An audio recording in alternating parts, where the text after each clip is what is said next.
Hello and welcome. Today we're going to be reviewing the deadline day/week deals the Nets were involved in. We're not going to be going over in detail how things developed with certain trades, but we will reference them. I'll be grading each deal individually and as a whole. I'll also be noting a few little things that they did or didn't do as well.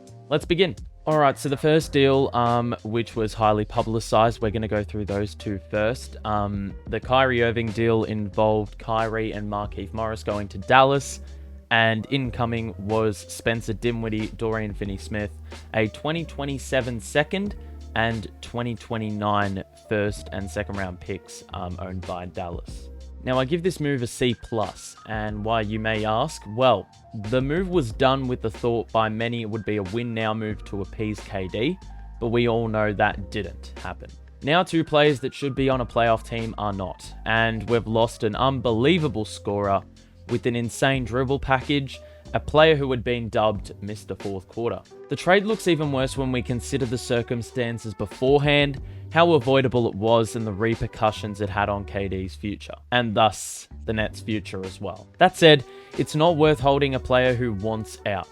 On top, it was recently indicated that the conditions the Nets and Kyrie didn't agree with involved the Nets wanting protection in the common case that Kyrie didn't play enough games. Much more reasonable than a supposed championship stipulation, especially given the trouble he's caused. Those picks, they could be of quality given how far down the line they are, and these players will help us in the transition period to where we want to head towards. Spence is 30, or closing in on that, and Dorian Finney-Smith is about the same age. Spence, as his past stint at the Nets suggested, he can knock down big shots in the late game, alongside a general knack to drive it to the cup with acceleration. His three-point shooting has improved at Dallas and will be a quality trait that the Nets will benefit from. Obviously, he played off the ball with Luka. He's never really had a solidified role at the Nets as the primary ball-dominant point guard, you know, with D'Lo and Kyrie Irving as well in those 3 games that he played, but now he gets the opportunity to actually be the proper number one.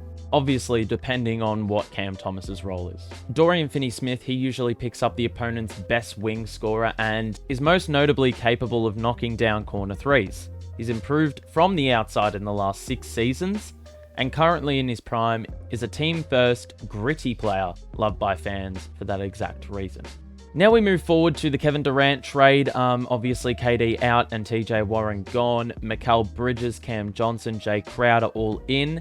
And then we had 4 first-round picks in the years 2023, 25, 27, 29 coming towards us, alongside a 2028 pick swap. Now, at first glance, it seemed really shit, this deal, but now that we've had more details emerge, I've decided to give it a C-.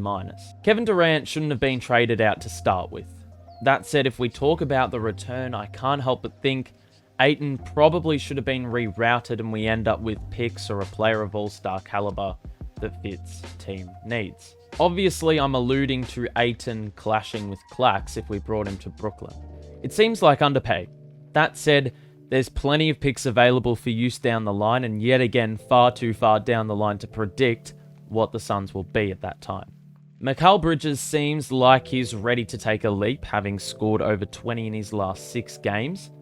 And he's already proven himself as a serious defender, finishing runner-up in the Defensive Player of the Year award, to go alongside a consistent 3-point shot. In a team with no clear standout, Mikal should relish the opportunity to stamp his authority as one of the most important and influential on the roster, and build upon what he's already achieved. As for Cam Johnson, a decent spot-up shooter with size. I think he's about 6'8".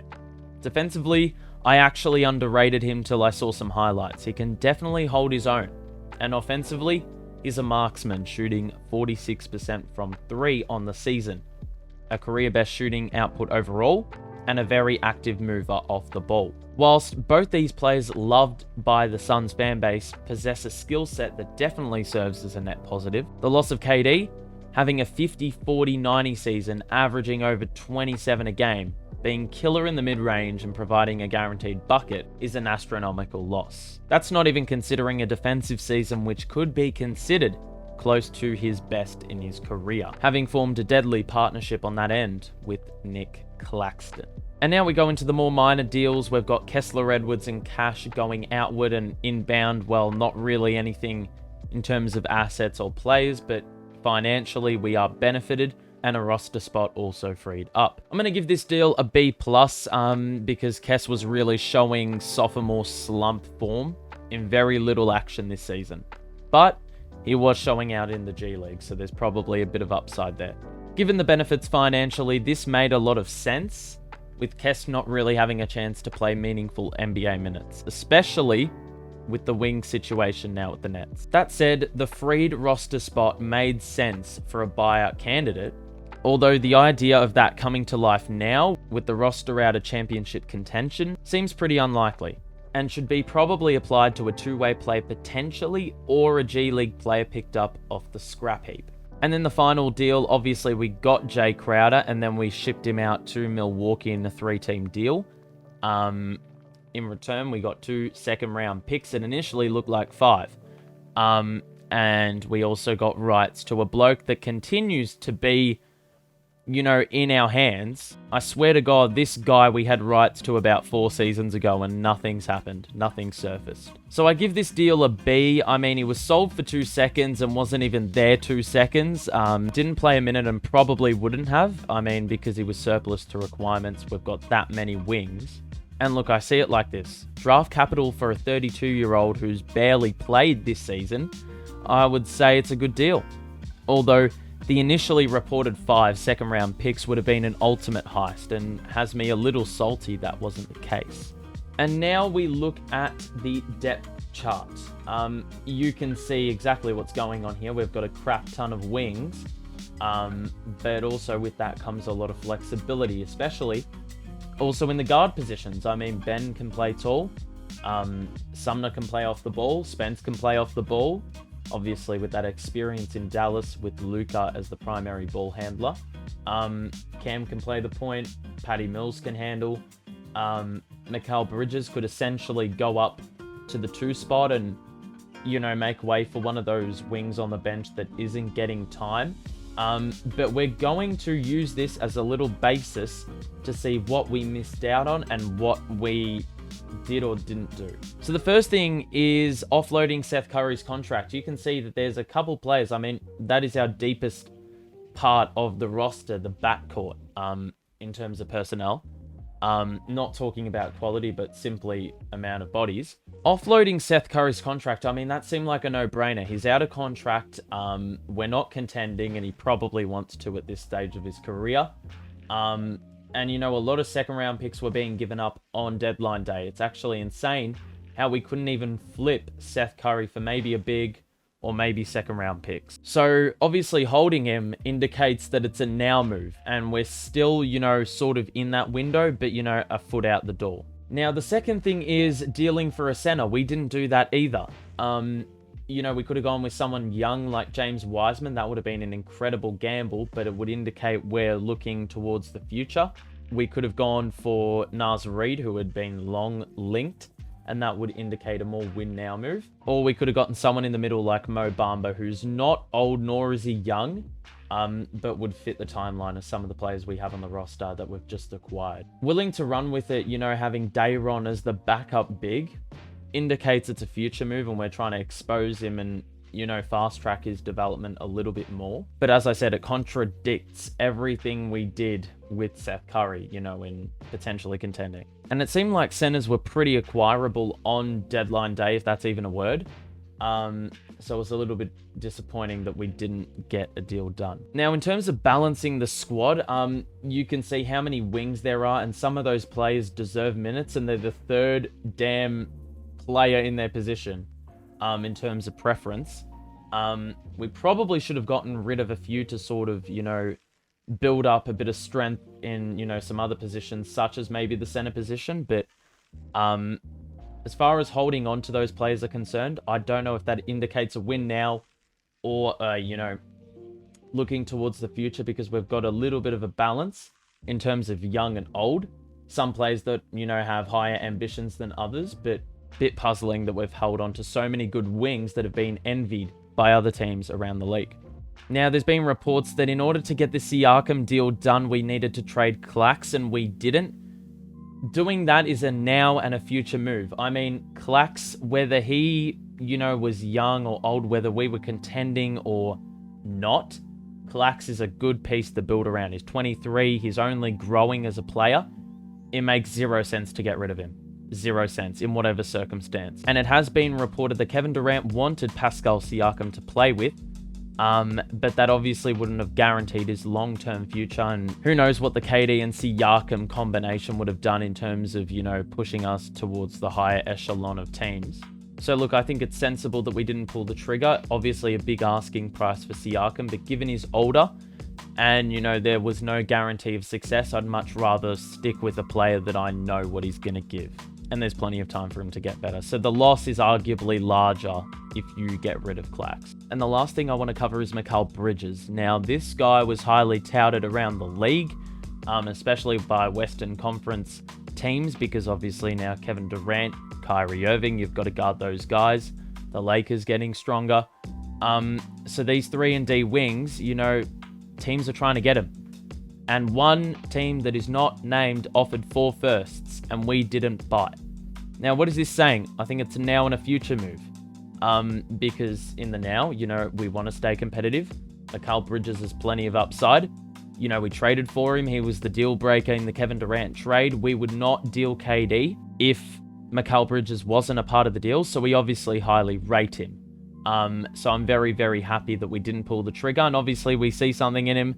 Sean Marks has said he's going to explode in Brooklyn, so hopefully that comes to fruition.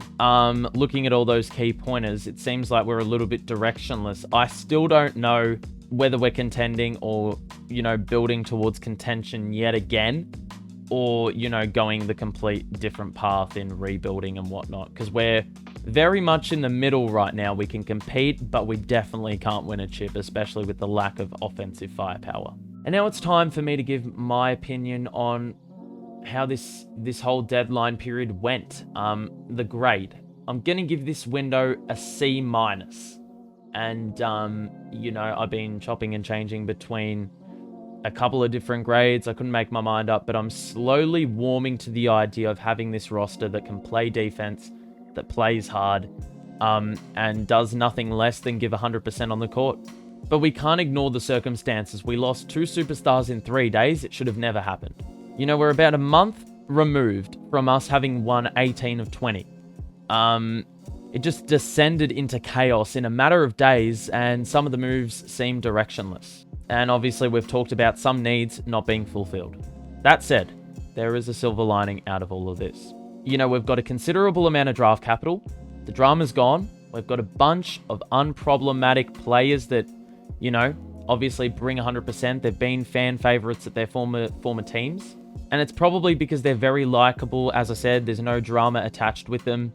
In terms of what they bring on the court, they're very gritty and hard-nosed. And look, the team isn't atrocious because we haven't fully committed to a rebuild. It's been dubbed by Sean Marks as a retool, if you will. And there's some excellent pieces to build around, both young and in their prime. As much as we can say that KD, Kyrie, and James Harden turned into what Ben Simmons, Spencer Dinwiddie, Mikal Bridges, we got to look back and realize that Sean Marks has gotten us into this situation. And look, humans are prone to making mistakes. It always happens. But he has resuscitated us from a worse position. I need you to reference 2016, 2017, that season, as a prime example. So who's to say he can't do it again? Marks, he's got some, picks in the short term, which, he can probably work some first round draft magic in the later part of that round. Obviously, those picks in the later part of the decade, obviously have more question marks over the top of them.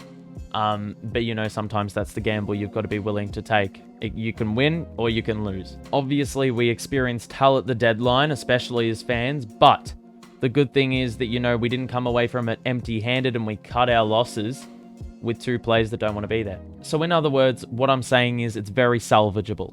There's a future to look forward to and there's less in the way. So players like Ben Simmons could potentially, regain that confidence. But obviously that's one of many things that comes with uncertainty and raises question marks. Can Ben Simmons perform?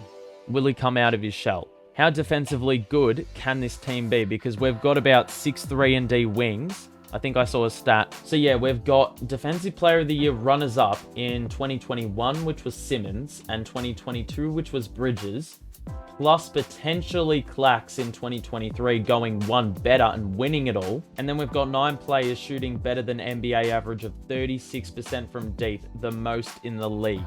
So if that doesn't speak 3-and-D to you, I don't know what does. Will the offense hold up? There's not really a clear number one option, but it remains to be seen who's going to step up and fill the void. Mikal Bridges potentially making the jump. You've got Cam Thomas potentially making the jump. Spencer Dinwiddie potentially having a higher output than he has earlier in the season with no Luka Doncic in the fray. Will the hidden ability and untapped potential of some players be realized with a new collection of players? Cam Thomas and Joe Harris come to mind.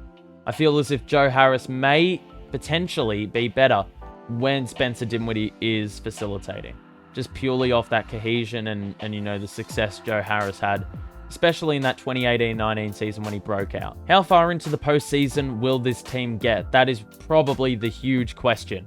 That is, of course, if they do, but I do think that they can stabilize and get an automatic playoff spot. But these are some of many questions. Though, if the past has proven anything, it's that a team that starts as underdogs with little expectation can play some really entertaining basketball. So if championships aren't guaranteed, let us at least enjoy watching, a Nets product. Look, we've been graced with some incredible moments. Superstars playing at an extremely high level wearing the uniform of the team we support. But now, obviously, with those players gone, it's time to move forward and put that behind us. We can acknowledge the past existed, but now we focus on the now and the future. Let's get it.